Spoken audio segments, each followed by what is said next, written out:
El disertante hoy es un lujo. Es un hombre de bien. Es alguien generoso. Y además es un intelectual de primer nivel, que se anima a un tema dificilísimo, que es el programa constitucional para el desarrollo federal como respuestas a las consecuencias económicas y sociales de la pandemia. Me estoy refiriendo a Pablo María Garat. Todos nosotros lo conocemos. Todos nosotros sabemos que es profesor titular de Derecho Constitucional, de Derechos y Garantías Constitucionales en el grado y en el posgrado, y es director del Centro de Investigaciones para el Desarrollo Federal. Y también sabemos, y estamos muy contentos de ello, que es decano de una de las universidades más prestigiosas de la Argentina, dentro de las universidades privadas, que es la Universidad Católica Argentina. Pablo Garat, como yo les dije, tiene muchos antecedentes.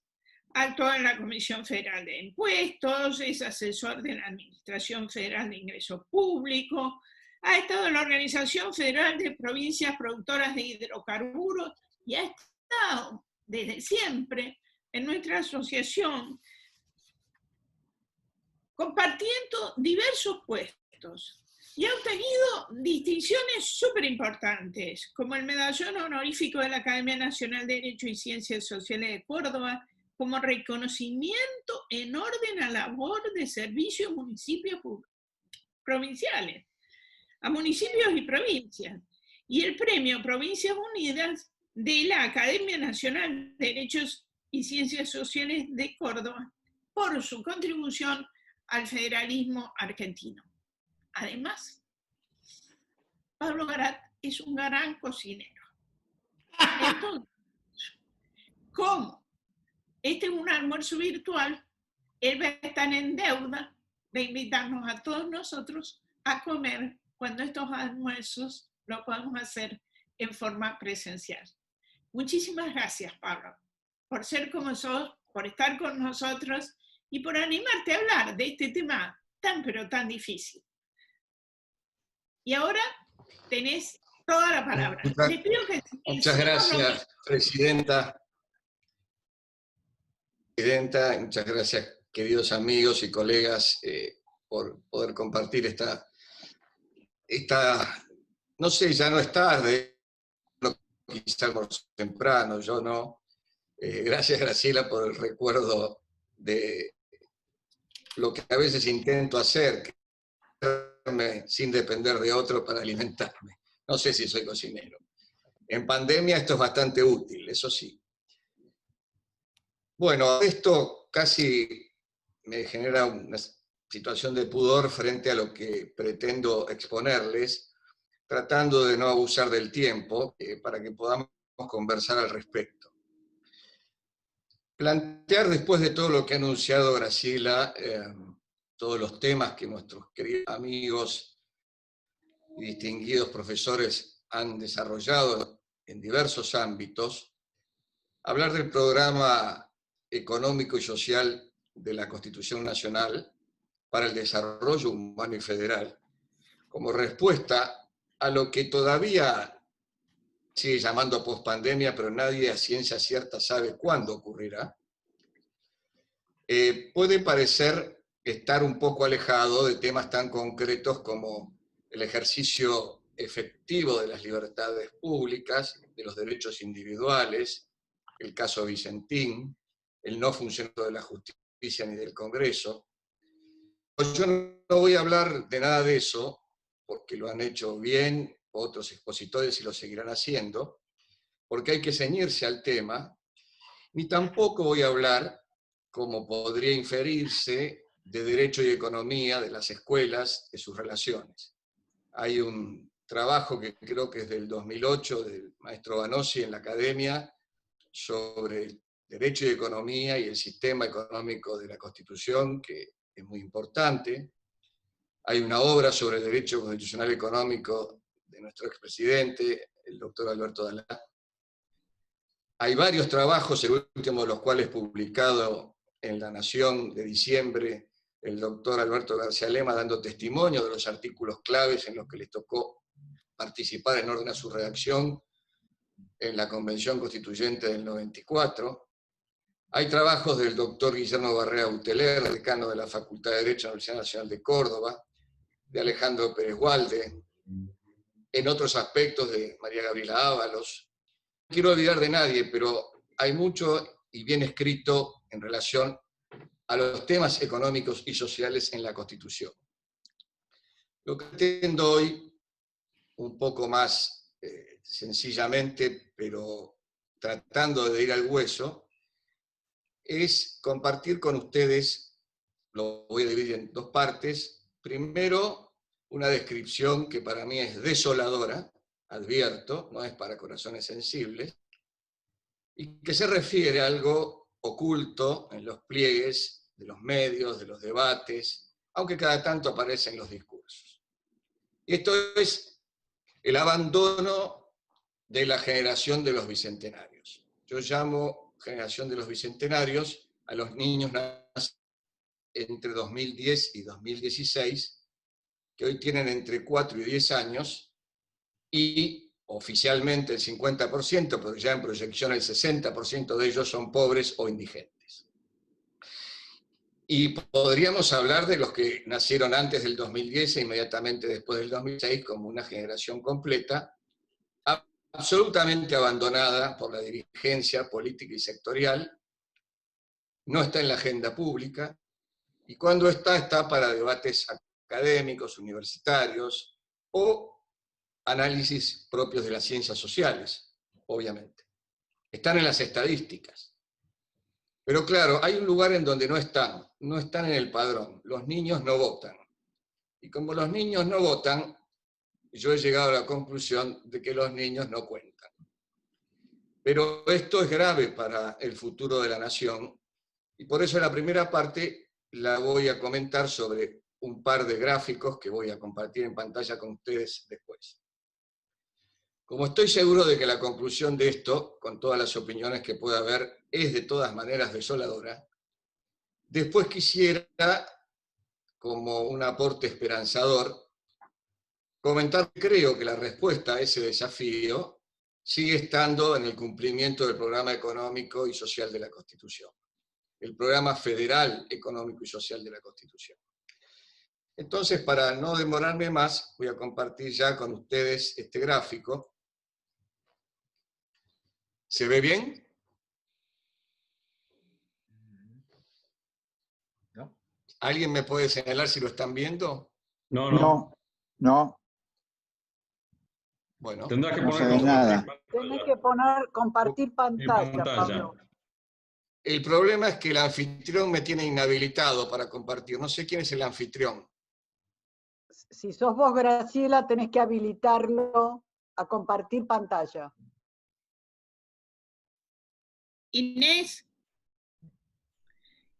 tenés que habilitarlo para que comparta pantalla. Sí, yo soy coanfitriona, es Alfredo el anfitrión. Y no me Podés habilitarla, podés habilitarlo. ¿Sí?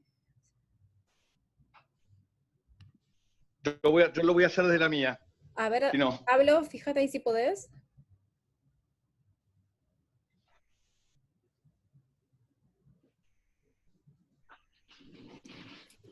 ¿Ahí? Ahí está. Ahí está, ya está, ahí está, dice que Pablo empezó. Bien. Muchas gracias. Este gráfico, que está hecho en base a... Todavía no lo hiciste, estás habilitado, ahora tenés que compartir pantalla. ¿Pero se ve el cuadro? No. No entraste. ¿Lo tenés tú en pantalla? Allá.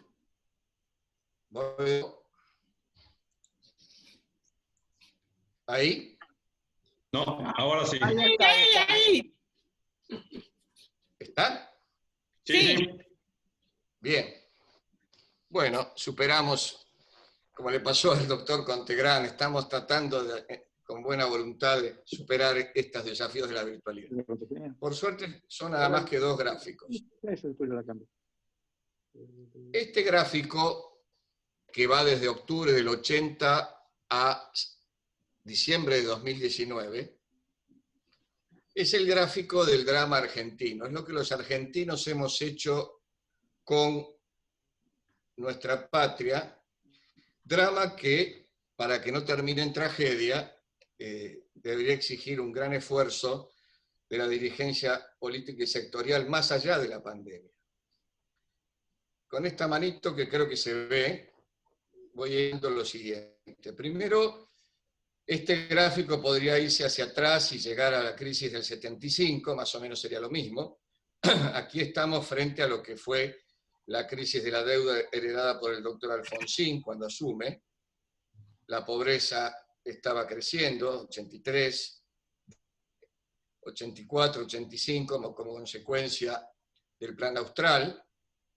Y luego viene la crisis post-Pan Primavera, que lleva a la pobreza al 65% en el año 1989. Observen estos picos. Esto es 2009, esto es 2001. En el medio tenemos crisis menores, puntualmente 85-87, y el primer indicio de que la convertibilidad estaba teniendo problemas.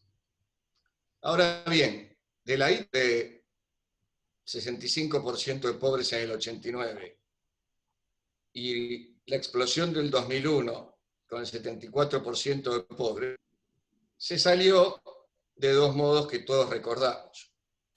Y el adjetivo corre por mi cuenta.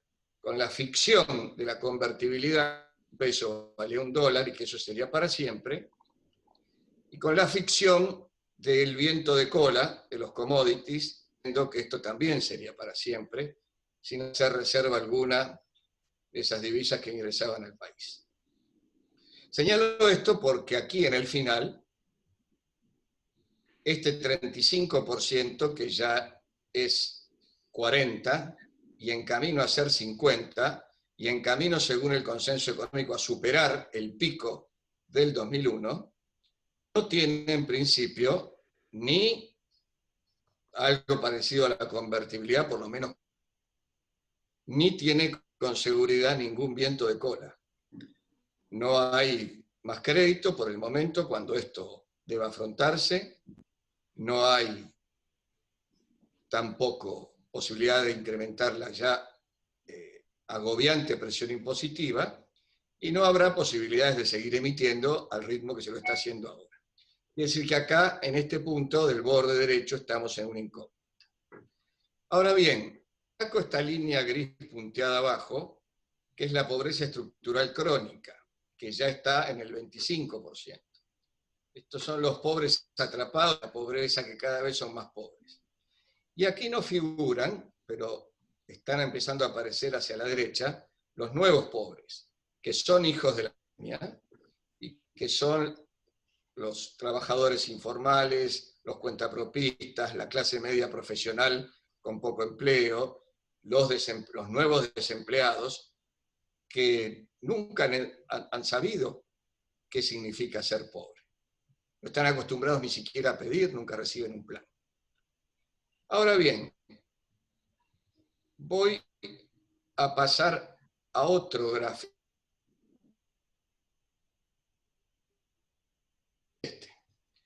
Uno mide la pobreza, es más grave esto.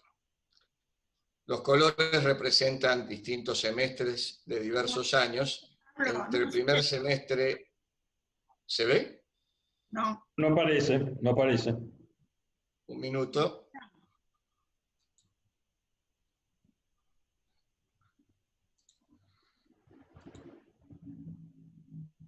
Compartir pantalla, Pablo. ¿Ahí? Ahí está. Ahora aparece. Bien. Disculpas de nuevo. Esto es desde el primer semestre de 2017 al segundo semestre de 2019. ¿Qué quiero reseñar acá? Primero, que la Convención de los Derechos del Niño tiene al niño hasta los 18 años, es decir, que llega hasta esta segunda franja de 15 a 29. Ahora bien, en el año 2018, junto con el doctor Luciano Di Grecia, escribimos en el primer semestre 8, que es la barra gris, un artículo que se denominaba, está en El Cronista para quien lo quiera leer, Antes de que el futuro nos alcance. Ese artículo se escribió con 41% de niños pobres y hoy hay 52% de niños pobres, en ascenso. Se escribió con 32% de jóvenes pobres, niños y adolescentes y jóvenes pobres, y hoy hay un 42% en ascenso. Y se escribió, observen esto, con un 6%, casi 7%, de adultos mayores, tercera y cuarta edad, 65 años y más, de 6-7%, y hoy es de un 11%. Mira esto, después de haber visto lo que vimos antes, tiene que preguntarse, ¿cómo es posible? Yo creía que había más jubilados pobres y que el drama del país son los jubilados pobres, que son el 13% de la población, de paso. Y no que el drama del país es esto. Es decir, nosotros, quiero ya adelantar aquí, estamos concentrados desde el punto de vista del gasto público, que es un gasto justo, probablemente injusto porque los jubilados están mal pagos, en este sector de la población. Y no estamos concentrados en esto. Estamos reparando el pasado, estamos retribuyendo el pasado, no estamos asegurando el futuro. Y agrego algo más. En esta franja de 15 a 29 años, no solo son pobres el 42%, sino que el 49%, casi 50%, no ha terminado la escuela secundaria. Voy a volver al gráfico anterior.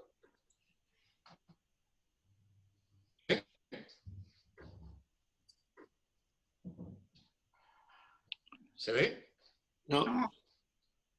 Voy de nuevo.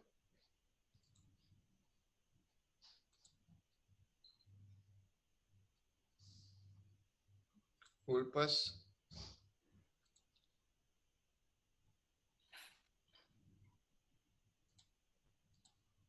Ahí sí. Estamos en el... Hoy no. Pulsá 2 veces para entrar en el modo de pantalla completo. Voy de nuevo. Difícil esto.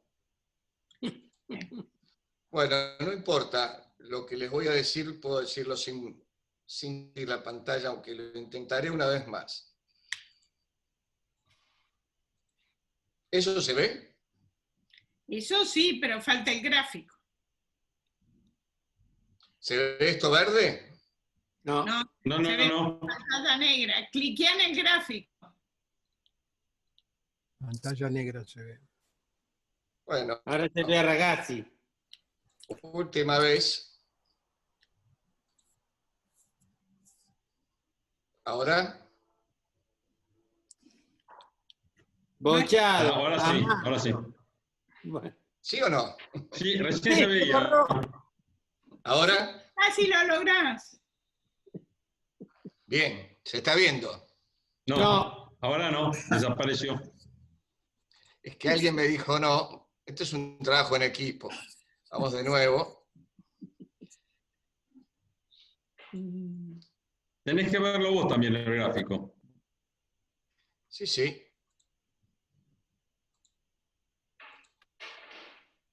Ahí tiene que verse.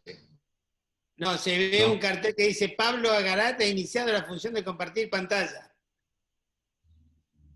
Bueno, no importa, el gráfico lo conozco de memoria, gracias a Dios, aquí han visto lo anterior, que es lo más importante.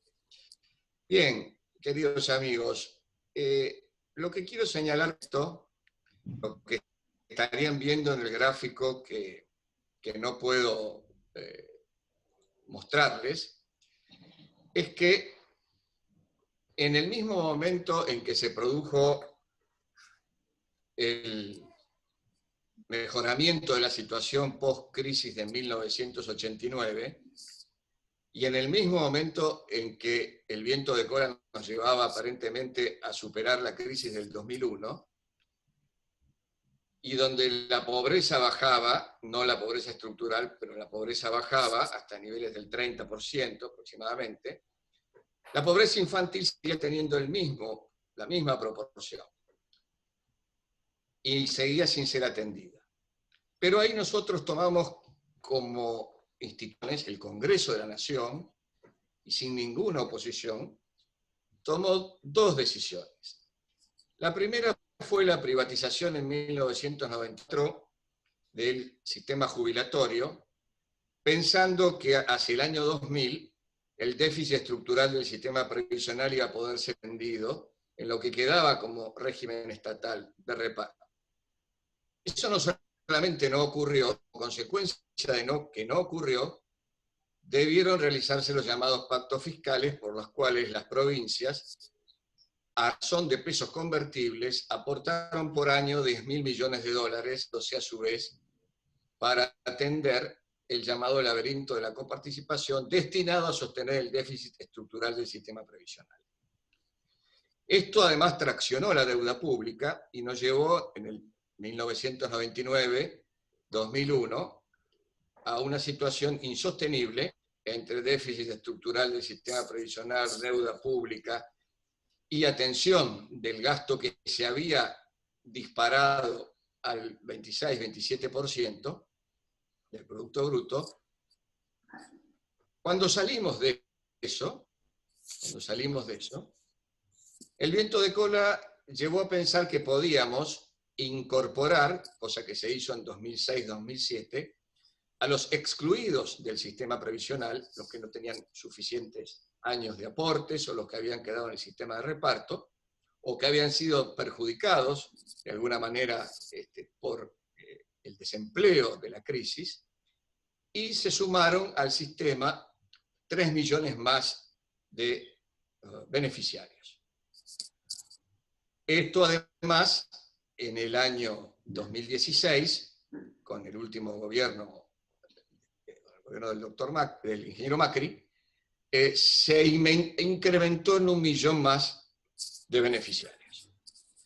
Es decir, que nosotros, en estos 40 años, no solamente no salimos de ninguna de las crisis que generamos, no solamente aumentamos la pobreza, sino que en todos los casos incrementamos el déficit estructural del sistema previsional, lo cual llevó el gasto público exponencialmente junto con los intereses de la deuda a un 46-47% del Producto Bruto, en lo que estamos hoy, que es sostenible solo por Alemania, que tiene más o menos lo mismo, pero es Alemania, no es la Argentina. Y acá aparece lo último que quiero comentar. En medio de todo esto los niños no aparecen. Aparece un gran esfuerzo fiscal para sostener a nuestros jubilados, aparece un gran esfuerzo fiscal para honrar la deuda, salvo el default, pero luego, con la reestructuración para no volver a caer en el default al riesgo de lo cual estamos ahora, pero siguió sin atenderse a los niños. Por eso tenemos casi un 60% de niños pobres e indigentes. Ahora, ¿cuál es el problema de esto? El problema es que, si ustedes recuerdan el cuadro que les mostré antes, en una generación, 25, 28 años, o sea, 6 o 7 turnos de gobierno constitucional, la Argentina, según todos los estudios demográficos, va a cerrar lo que se llama su ventana demográfica, es decir, va a haber envejecido simplemente por la evolución de la tasa de reposición de natalidad. Salvo que de pronto los argentinos decidamos tener 4 o 5 hijos por familia, cosa que no parece estar en la cultura del siglo XXI. De modo tal que la evolución de la tasa de natalidad va a llevar a que la población económicamente activa dentro de 25 años, en más del 50%, la que haya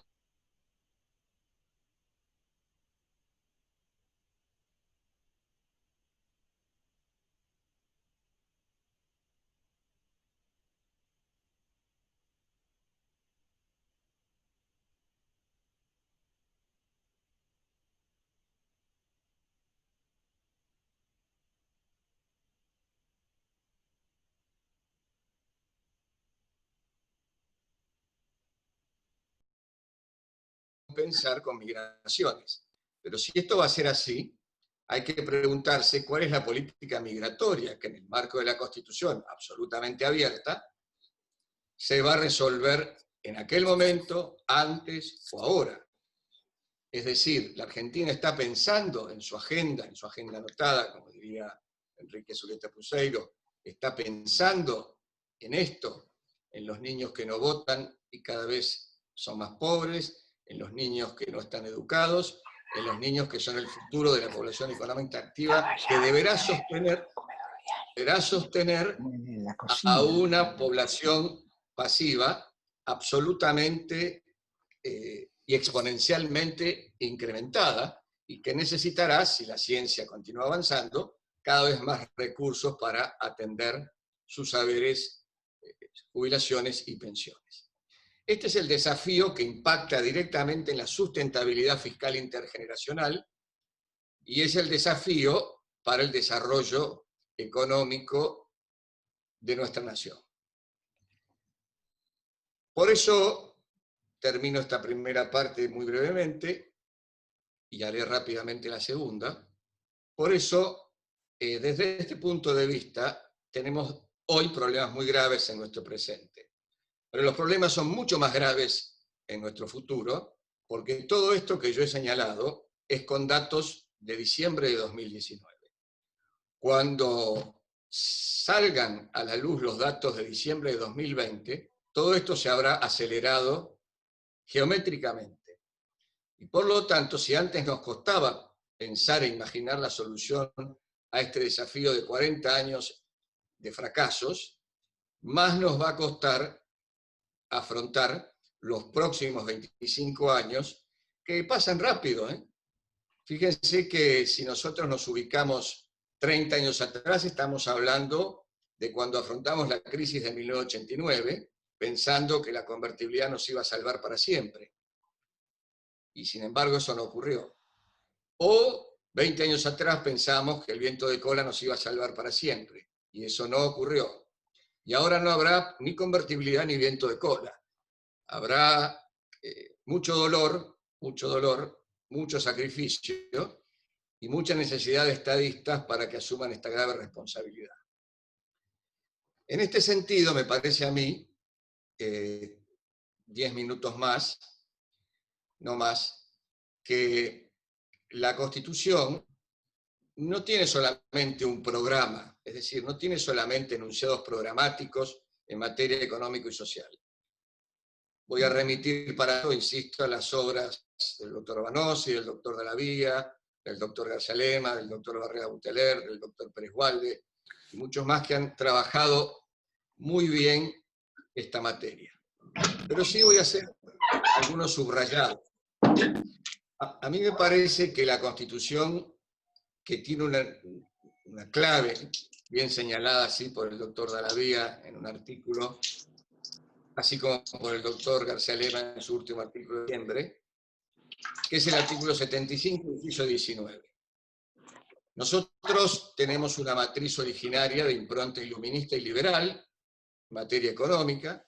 Esa impronta fue complementada por el artículo 14 bis, que nos lleva a la cláusula social, que es un verdadero programa en sí mismo para el trabajo y la seguridad social, para la protección integral de la familia, que incluye al niño, que fue complementada en el 94 por el 75, inciso 23, exigiendo un programa de seguridad social especial e integral para la madre y el niño durante el embarazo y hasta los primeros momentos de vida, luego del nacimiento.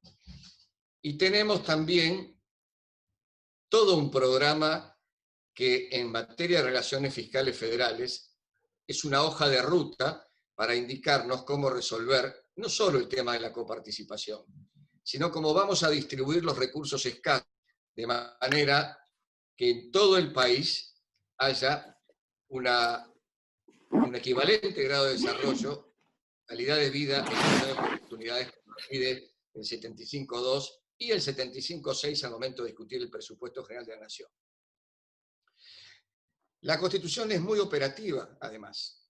No solamente nos da este marco programático, sino que nos indica en algunos casos deberes pendientes. Por ejemplo, no tenemos el Banco Federal, que no es el Banco Central. El Banco Federal significa que Argentina hoy debería estar discutiendo su política monetaria en un momento de moneda, claramente no tenemos moneda, de un modo federal. Bueno, eso que es mandato de la Constitución no está cumplido. No está cumplido el mandato del fortalecimiento de las autonomías municipales para fortalecer el arraigo de las familias en el territorio. Y está claro, frente al virus, que la parte sana de la nación es el conjunto de las provincias, excluyendo este desarrollo, si se puede decir, urbano lógico del área metropolitana bonaerense. Verdadero cáncer para la nación en el que todos estamos tratando de sobrevivir. El resto del país está sano y espera un desarrollo federal como lo manda la Constitución, que hay que discutir desde la política económica, la política financiera, la política fiscal, que deben ser federales. La Constitución también nos manda claramente la sustentabilidad de cualquier desarrollo a partir del artículo 41. Desarrollo sustentable que tiene de nuevo que ser pactado entre el gobierno federal y las provincias. Y hay una hoja de ruta en el artículo 41, como la hay en el artículo 42 en relación con los derechos de usuarios y consumidores. De manera tal que es muy difícil encontrar un tema que deba estar en la agenda para el desarrollo que requiera un pacto de la Moncloa, acuerdos básicos y demás. Los pactos ya están firmados antes del 53. Los pactos fueron vueltos a firmar. Dictamen del Consejo para la Consolidación de la Democracia en 1986, Acuerdo Federal de Luján de 1990 y el Gran y Nuevo Pacto Federal Constitucional de 1994. Absolutamente incumplido en toda esta materia. Insisto, no solo en la coparticipación. Un proyecto que haya ingresado, Cámara Originaria en el Senado, para proveer al desarrollo equilibrado y equitativo de provincias y regiones, desde 1994. Segundo párrafo del 75, inciso 19. Ni hablar si introducimos acá los derechos económicos y sociales garantizados por el pacto respectivo que tiene jerarquía constitucional. De modo tal que a los argentinos, a la dirigencia política y sectorial, y a los universitarios que tenemos una gran responsabilidad frente a esto, no nos falta agenda, no nos falta programa, no nos falta letra constitucional. Lo que nos falta es ponerlo blanco sobre negro y exigir su cumplimiento de manera integral, orgánica, ordenada. Sinceramente les digo que yo tengo mucha esperanza en el país cada vez que leo la Constitución incumplida. No me siento frustrado. Siento un gran dolor porque con esta Constitución, desde el 94, podríamos habernos evitado a todos los niños que han muerto, a todos los que van a morir, y podríamos evitarnos estar en el grave riesgo de que se cierre la ventana demográfica y nos hayamos hecho viejos como país sin habernos desarrollado mínimamente. Entonces mi propuesta, en definitiva, para conversar con ustedes, es subrayar esto. Nadie se ocupa de los niños, y los niños, futuro, si algún futuro querremos tener. Y nadie se ocupa del programa económico y social de la Constitución.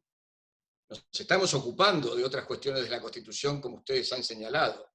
Nada menos que de la República, de la vigencia del equilibrio de los poderes, de la necesidad de que el Congreso controle, de que ya funcione, de que esta cuarentena administrada no nos lleve puestos en nuestros derechos y libertades. Por supuesto que nos estamos ocupando de esto. Pero si no nos hablamos de los derechos económicos y sociales, recordaría aquello que un gran maestro me enseñó. Toda libertad necesita los medios para poder ejercer. Nadie ejerce una libertad sin los derechos económicos y sociales garantizados. Es muy difícil. Por el contrario, mucho me temo que si esto no se resuelve, esos 60 o 70% de niños y jóvenes hoy desnutridos, discapacitados funcionales, sin empleo en 20 años, serán pasto fácil de todos los demagogos que no faltarán aún en el siglo XXI. Y entonces sí, la Argentina habrá cerrado lamentablemente este capítulo y de drama pasaremos a ser una tragedia. Yo espero que no y estoy dispuesto a trabajar para que así sea, porque creo que los universitarios tenemos en esto una gran responsabilidad. Bueno, gracias y quedo a disposición de ustedes.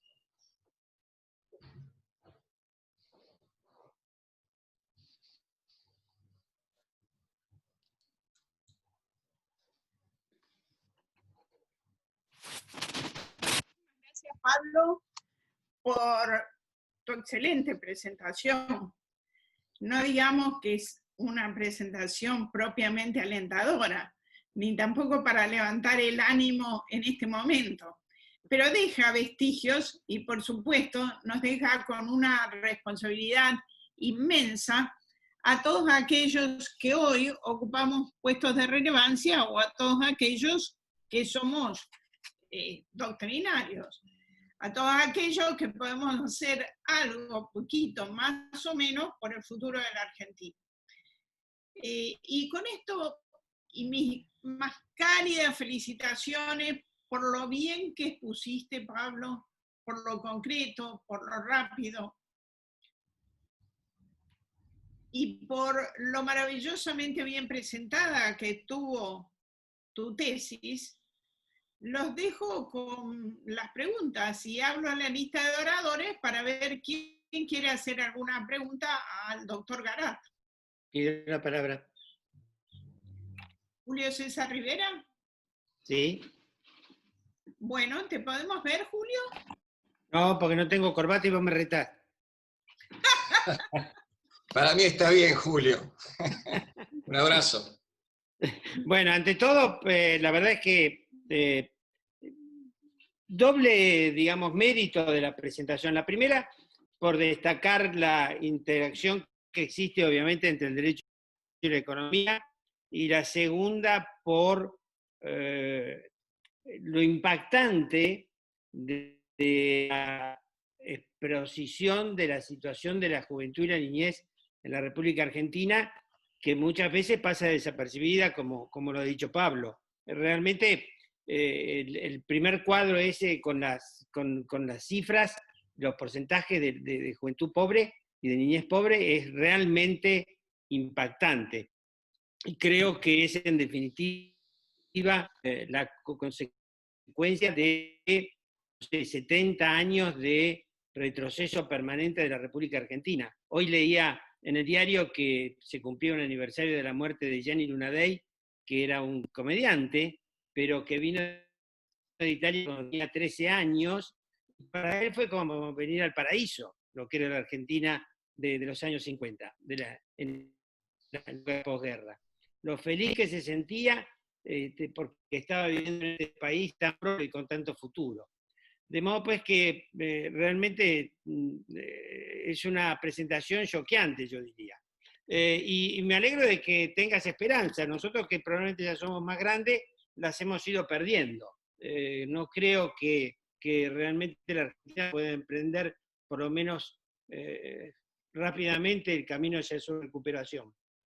Pero solamente quería destacar además una cosa: entre los grandes juristas que se han dedicado también a los temas económicos, yo siempre destaco a quien fue miembro de nuestra academia y de la Academia de Economía, que es el doctor Julio Olivera, quien destacó siempre la interacción que existe entre el derecho y la economía.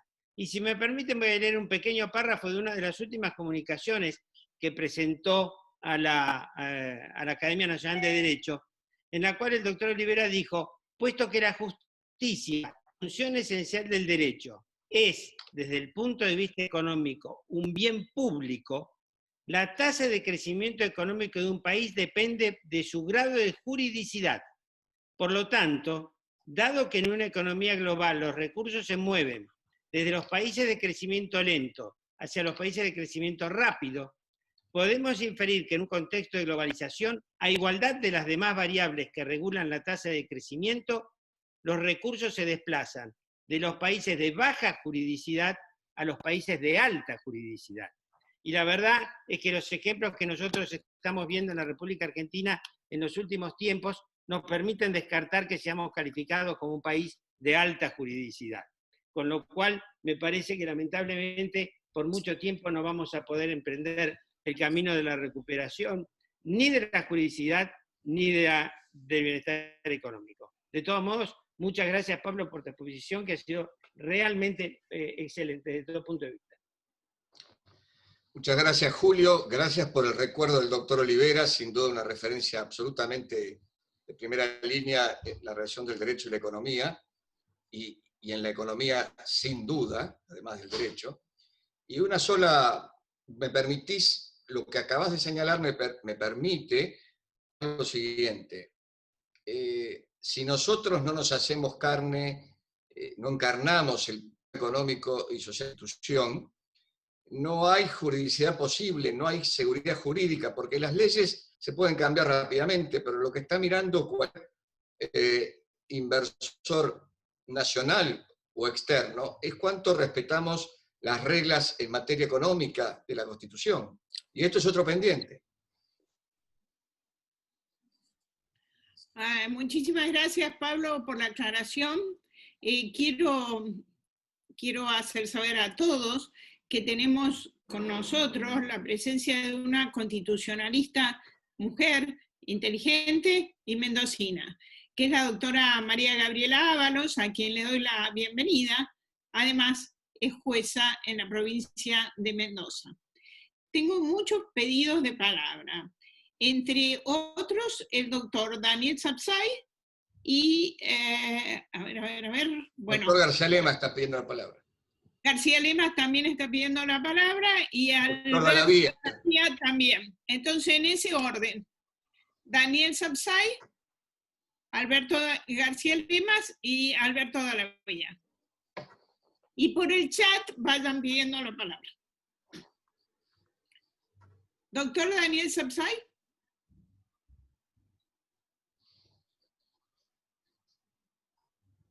Bueno, Daniel Sapsay, no sé, no, parece que no está o no nos escucha. Sigamos con el doctor García Lemas. Doctor García Lemas tiene que activar su micrófono. Refiere a Daniel Sapsay, se bajó, no está, se tuvo que ir o se cayó. Ok. García Lemas tiene silenciado el micrófono.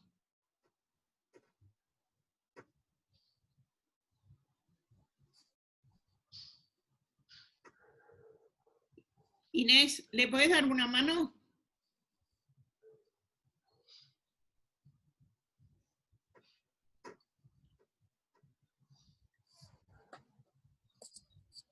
Doctor García Lema tiene un micrófono rojo que lo tiene que cliquear ahí para sacarle una rayita para que no esté más silenciado. En la barra de abajo de la pantalla tiene un micrófono a la izquierda.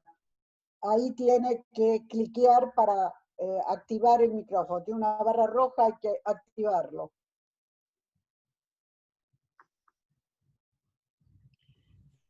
Bueno, mientras García Lema intenta activar el micrófono, pasemos a Alberto Dallavilla. Bueno, muchas gracias. Felicitaciones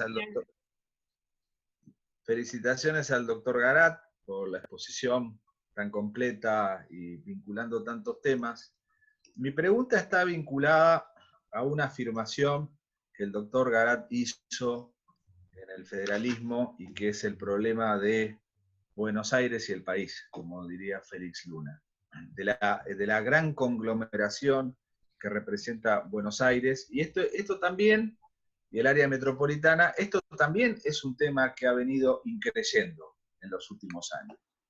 En el año 2018, en la Cámara Electoral, en una sentencia, le dijimos al Congreso que tenía que cumplir con la Constitución y adecuar la representación al censo.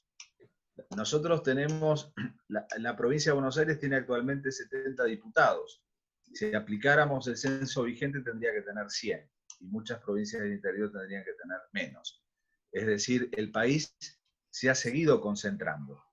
En ese momento se dijo que iba a ser antipático ante la opinión pública armar una discusión si había que aumentar el número de diputados. Nosotros eludimos las grandes discusiones, porque el problema en el Congreso no está aumentar 10 o 20 diputados, está sacar a la innumerable cantidad de ñoquis que hay adentro del Congreso y de la administración pública, que van a cobrar y muchos de ellos no sirven más que alimentar el clientelismo de los políticos. No resolvemos los problemas de fondo. Y la pregunta al doctor Garat es si en el ámbito académico no tendríamos que volver a discutir el traslado de la capital, ley todavía vigente en el Congreso de la Nación. En mi opinión, una decisión estratégica muy importante del doctor Alfonsín. Sé que el doctor Banossi piensa como yo y que al doctor Alfonsín le faltó ponerse al frente del regimiento de granaderos a caballo y mudarse a Viedma, Carmen de Patagones y Guardia Mitre. Porque hoy tenemos una base china en la Patagonia, entre otras cosas. Pero además, siempre ha estado, sé que habría otras alternativas, alguna vez lo hemos discutido con algunos colegas, tal vez hoy Bahía Blanca podría ser un lugar plausible.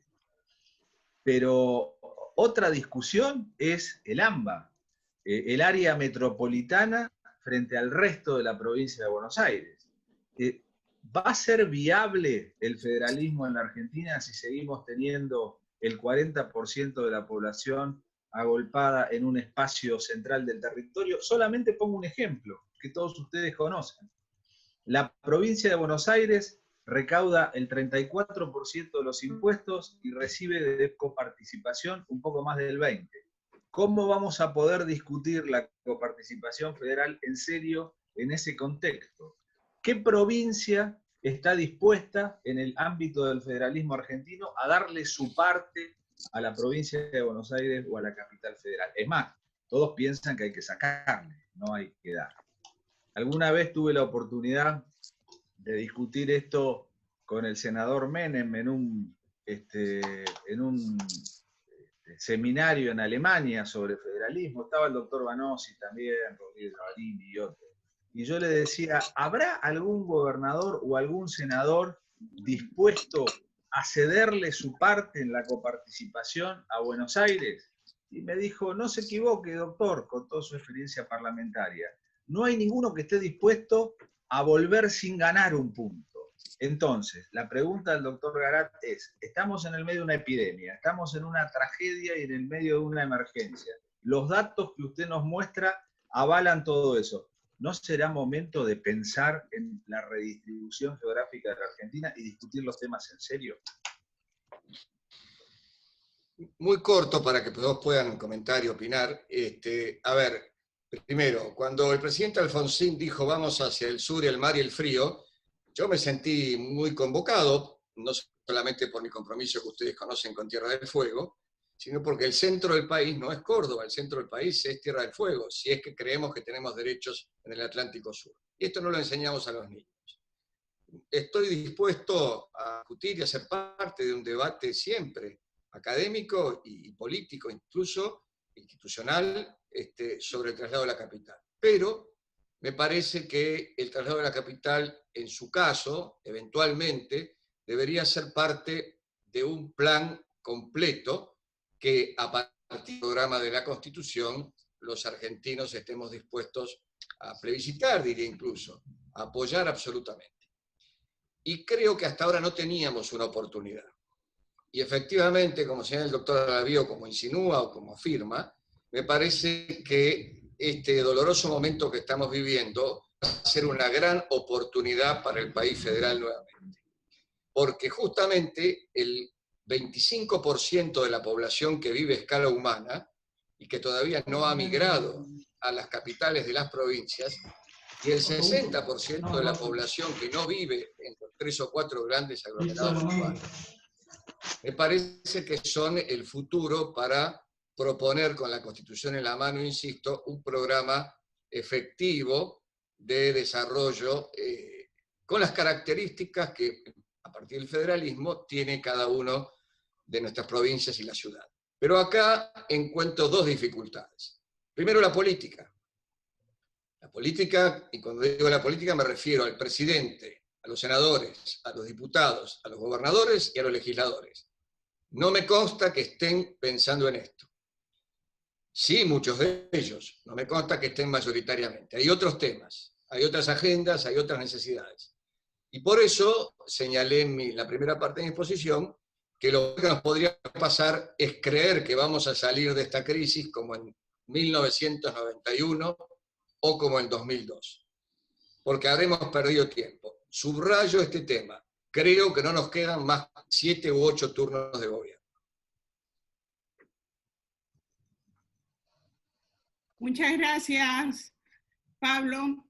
Y entonces tiene la palabra el doctor García Lemas, que creo que ya solucionó su problema de micrófono. No puede. No puede. ¿Cómo no va a poder? A mí no me figura que Alberto, ¿y con los audífonos no podés tratar? Tiene que acá, nosotros lo único que podemos hacer es pedirle desde acá que no podemos habilitarle el micrófono de él. Tiene que hacer clic en el microfonito y sacarle la barra. Es la única forma. Si no, que se baje y vuelva a subirse. Mientras tanto, pidió la palabra a Alejandro Borda. Gracias, Graciela. Gracias, Pablo. La exposición tuya, desde luego que genera cantidad de ideas, ¿no? Y nos plantea una cantidad de problemas. Uno lamentablemente ve un futuro argentino bastante negro, ¿no? Y en muchos sentidos, un poco lo que yo apuntaba, que quería conversar con vos, era esto, ¿no? ¿Cómo pensás, o cómo se puede imaginar en este país este cambio de agenda, pensar en estas modificaciones hacia ese país mejor, ese país conforme al orden constitucional, cuando permanentemente estamos en el día a día de gobiernos o con políticas que son atentatorias contra la libertad, que son cada vez más yo me animaría a decir, dictatoriales, ¿no? Con el grado de libertad cada vez más restringido, donde parecería que la decisión es imponer situaciones o posiciones y no buscar consensos. Te digo, ¿cómo hacemos, o cuál es la idea que vos podés imaginar como para tratar de lograr ese cambio? Yo estoy convencido de que, a pesar de que pueda no ser bien visto, una vez más es la hora de las universidades. Yo creo que la universidad pública y privada, la pública en primer lugar por razones obvias, pero también la privada, represento a una que tiene un gran compromiso social y estoy orgulloso, pero la universidad pública, encabezando esto, tiene que poner los temas en agenda, lo hace todo el tiempo, pero esto hay que hacerlo de un modo que trascienda, que impacte en la política.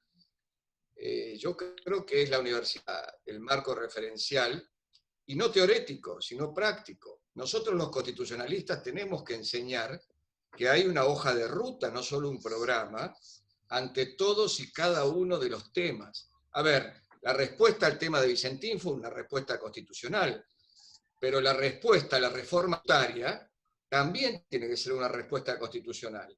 Y habrá que decir que antes de una reforma tributaria, primero los diputados y senadores expliquen para qué tributos, cuál es el plan a que responde, qué hacemos con los niños en esta situación respecto de un incremento o una modificación de la presión impositiva, etcétera, etcétera, etcétera. Creo que tenemos un gran rol, por lo menos los universitarios, que además tengan vocación pública. No digo política, digo pública, que es algo más amplio, más directo, ¿no? Porque puede haber una vocación pública que no es necesariamente una vocación de ejercicio del poder político. Me parece que te contestaría eso, Alejandro, que es lo que nos toca. Acá, muchas gracias, Pablo. Acá tengo anotado a Zuleta Pucheiro que pidió la palabra. ¿La pediste? Toda tuya.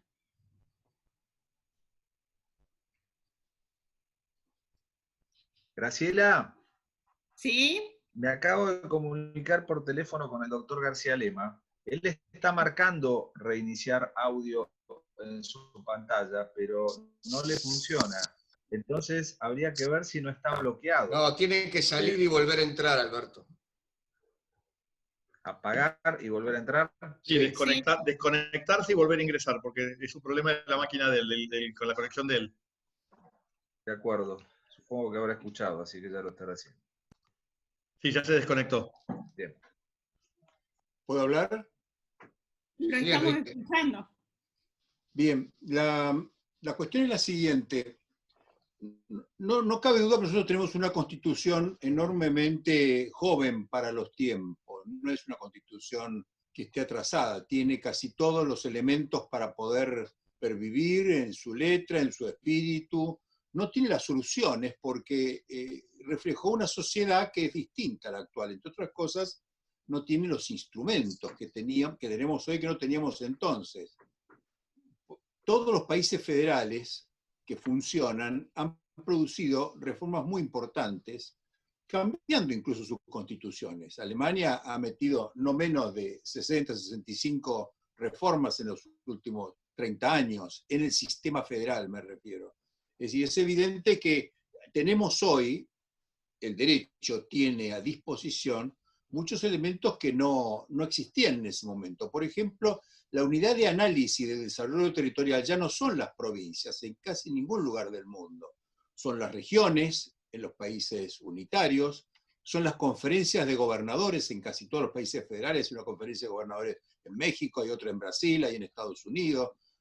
Yo diría que las ciudades y las redes de ciudades son nuevas unidades que toman decisiones, las conferencias de ciudades y de intendentes, y allí hay acuerdos y hay coincidencias que son horizontales y casi te diría producen consensos notables si uno lo sigue en discusión.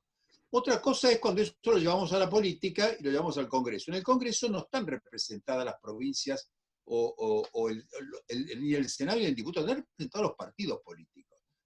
Los partidos políticos son una dimensión esencial de la representación, pero no representan todo este fenómeno económico.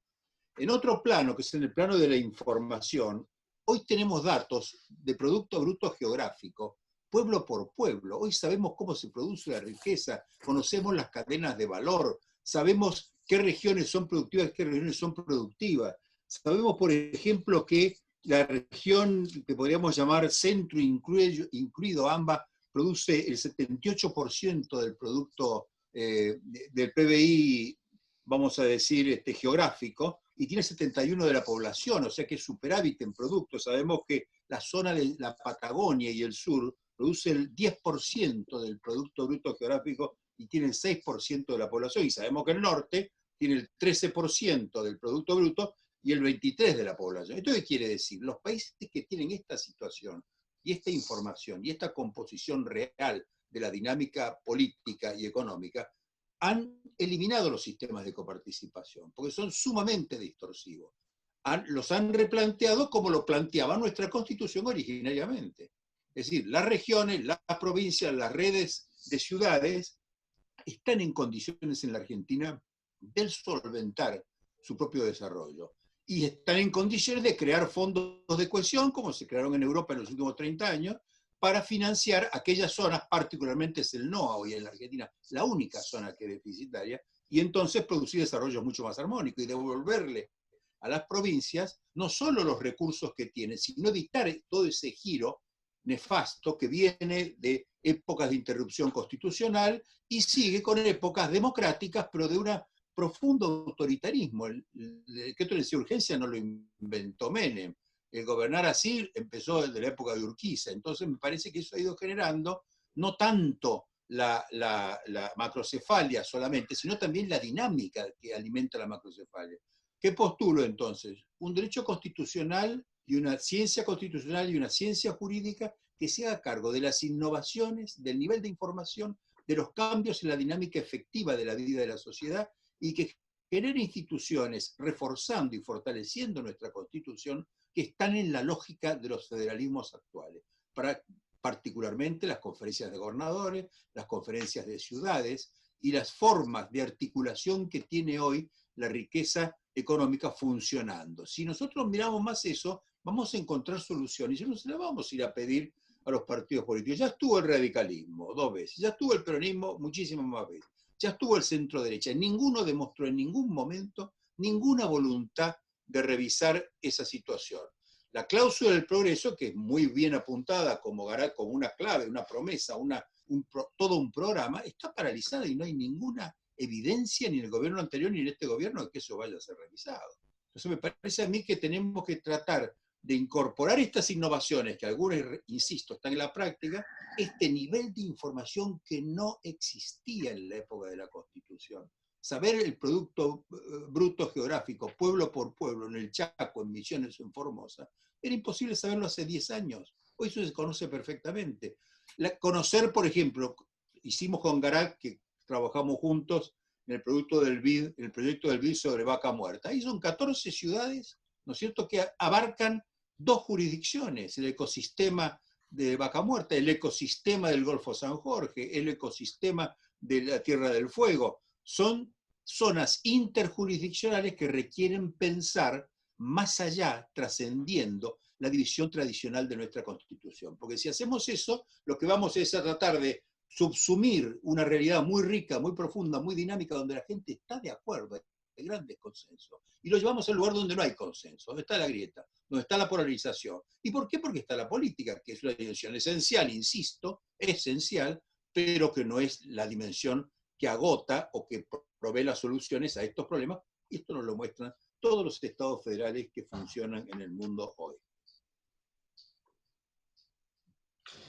Sí, muy bien. Brevemente, 2 acuerdos y un matiz. Estamos en la era digital, no hay ninguna duda. Comenzó hace rato, pero ahora todos tomamos nota de que comenzó la era digital. Segundo, estoy de acuerdo, Antonio María Hernández también lo ha postulado, en ir hacia un Consejo de Estado Federal o una conferencia de gobernadores con el presidente. Creo que eso es una institución junto con el Consejo Económico y Social que la Argentina se debe. No tengo duda, eso es ser ejecutivo y operativo, sin que esto desmerezca al Congreso y al Senado, que debe ser fortalecido. El matiz es que en un país federal tan extenso y con tan poca población, yo temo que si no hacemos algo al mismo tiempo que conectamos las ciudades para arraigar la población que todavía está arraigada, nos cueste mucho en el futuro asegurar el desarrollo integral de todo el país. Pero es un matiz para un debate distinto, ¿no? Muchas gracias, Pablo. Y bueno, ahora tenemos al doctor García Lima, a quien estamos esperando desde hace rato. Quiero recordarles que el doctor García ahí está, Lima apareció. ¿Me escuchan ahora? Sí, sí. Doctor, y quería decir que usted nos honra siendo miembro de nuestra asociación y queremos que no nos olvide y que esté siempre presente con nosotros. Muchísimas gracias por venir. Bueno, muchas gracias por tenerme paciencia a un socio difícil. Quería hacerle un par de aportes a lo que señaló el doctor Garat, Pablo. Cuando vi la línea de pobreza por años, me di cuenta que en el momento en que se hicieron los acuerdos, los últimos acuerdos preconstituyentes y la reforma del 94, era uno de los puntos donde había bajado notablemente la línea de pobreza, porque estaba funcionando la convertibilidad.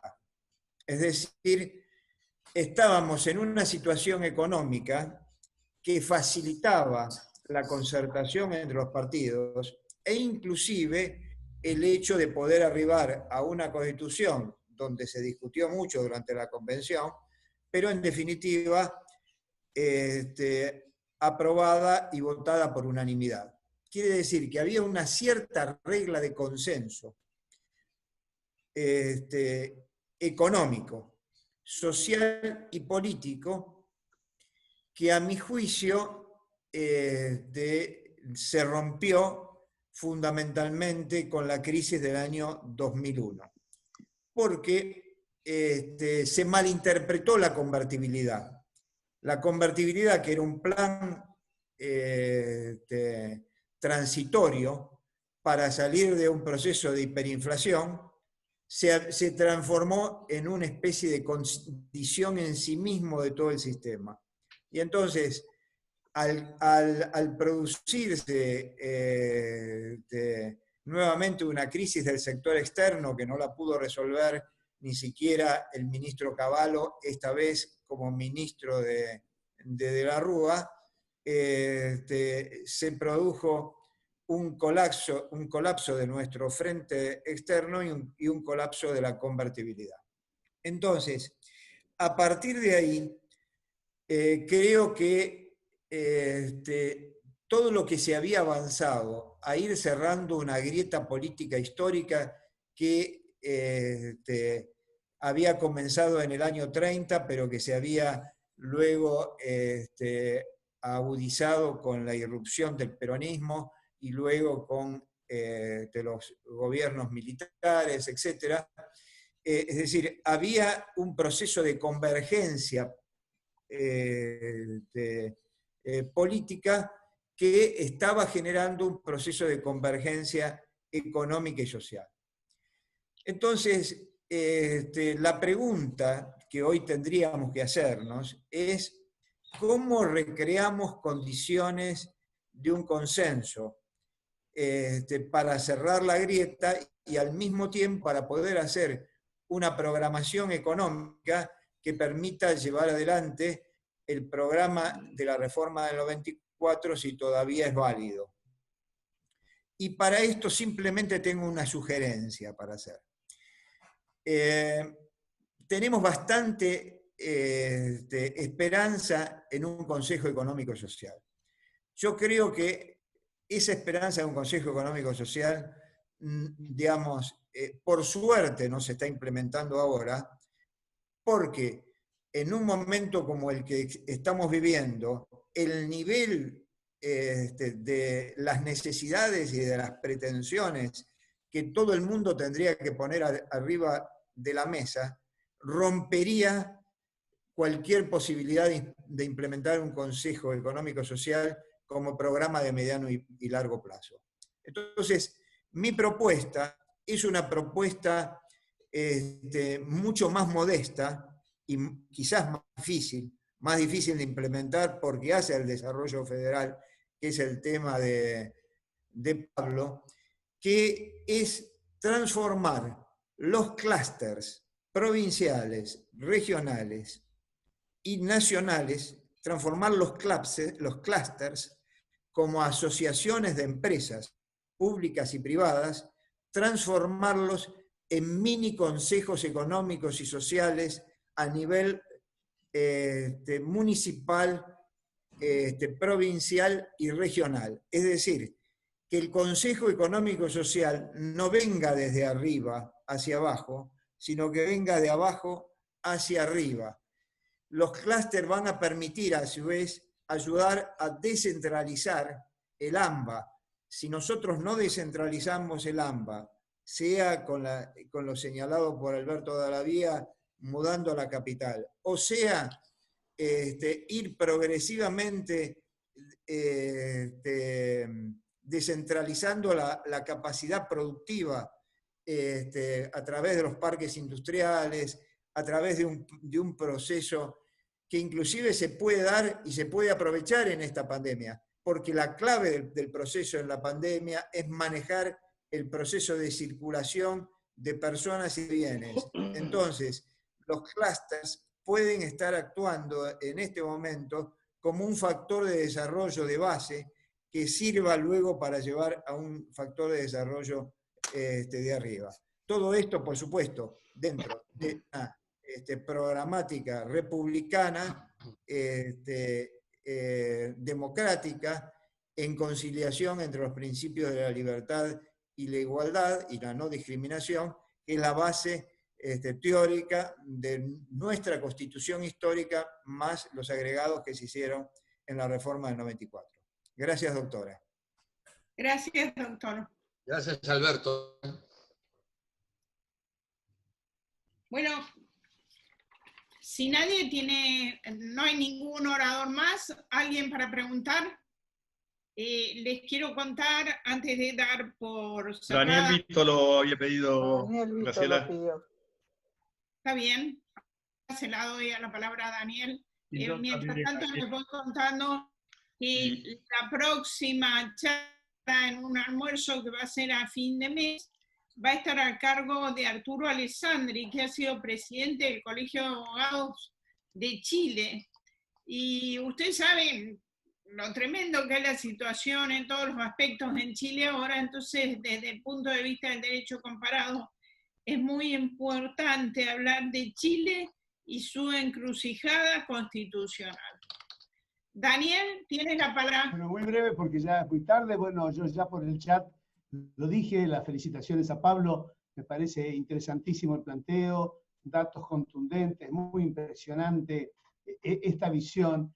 Y un poco la reflexión, después de haberlo escuchado también a todos los demás integrantes de la asociación que han hablado, yo creo que es claro que la Argentina está necesitando como país repensar el federalismo. Es decir, acá nadie está hablando, alguna vez tuvimos alguna discusión un tanto áspera, recuerdo en la mesa de la asociación en el Club Americano con el profesor Hernández, que con el tema de unitarismo, federalismo y demás, yo no digo renunciar al sistema federal de ninguna manera, creo en el federalismo, lo que es verdad es que el federalismo estructuralmente funciona muy bien en dos tipos de países, en países muy serios y en países muy ricos. En el resto, el federalismo tiene sus complicaciones.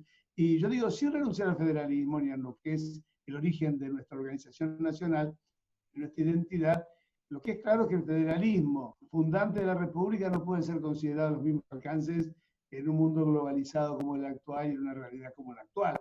Y acá hace falta un nuevo pacto social nacional de convivencia, por lo menos para ensayar algo distinto de lo que hemos tenido hasta ahora, que década tras década nos lleva al fracaso y a estar peor. Y fue muy bien señalado por varios de los que intervinieron hoy, de que esto no es problema de un gobierno, de una persona o de un pensamiento. Hemos tenido todo tipo de gobiernos, democráticos, militares, dictaduras, libertarios, de derecha, de izquierda, radicales, peronistas, de centro, y cada vez estamos peor. Es decir, en algo estamos fallando, y yo creo que también habría que pensar un poco en repensar el país entre todos, y ese pacto fundamental en el que aparentemente la dirigencia política no está interesada, porque no vemos discutir esto, sino que estamos en otras cuestiones, es un poco lo que nos lleva a estos lamentables índices que nos mostró Pablo y a esta desesperanza, que yo me sumo a lo de él, yo me quedo con la esperanza. Creo que es posible cambiar y creo que es muy importante la charla de Pablo de hoy en esta asociación, porque en realidad hay que empezar diciéndolo. Para comenzar un cambio, lo primero hay que decirlo. Y me parece muy interesante y muy profundo. Gracias, Pablo, por tu contribución. La verdad que... Ante el riesgo de volver a escriturar. Muchísimas gracias, Daniel. Me gustaría como aporte, vinculando lo que señala Daniel, lo que dijo Alberto Garzalema y las reflexiones de Enrique Zuleta Puseiro, que en realidad, cuando uno se refiere al programa económico y social federal de la Constitución o para el desarrollo federal, no deja de tener en cuenta que nuestro ordenamiento jurídico integral también se compone de las instituciones provinciales y de las cartas orgánicas municipales, allí donde en 150 municipios ha habido ejercicio del poder constituyente derivado o del tercer grado. En esas normas locales fundamentales, hay provincias que tienen un rico desarrollo de esto, por ejemplo, como Córdoba, como Misiones. Yo diría que hay muchos elementos para incorporar modernos y de actualización. Por ejemplo, esto que señalaba Alberto Garzalema de los clústeres, que lo hemos vivido en concreto con Enrique Zuleta en Neuquén y en el proyecto sobre Vaca Muerta, sin duda son una realidad, pero en estas provincias está templado, como también Garzalema lo señala en su artículo de diciembre, los consejos económicos y sociales provinciales. Y aún hay en los municipios que tienen carta orgánica municipal. Es decir, yo creo que tenemos aún en plena era digital un enorme marco jurídico integral, constitucional, federal, provincial y municipal, que nos da casi todos los elementos para, como bien decía también Daniel, decirlo. Y nuestra forma de decir es enseñarlo, pero también proponer las vías prácticas de aplicación. Bueno, muchas gracias de mi parte a todos.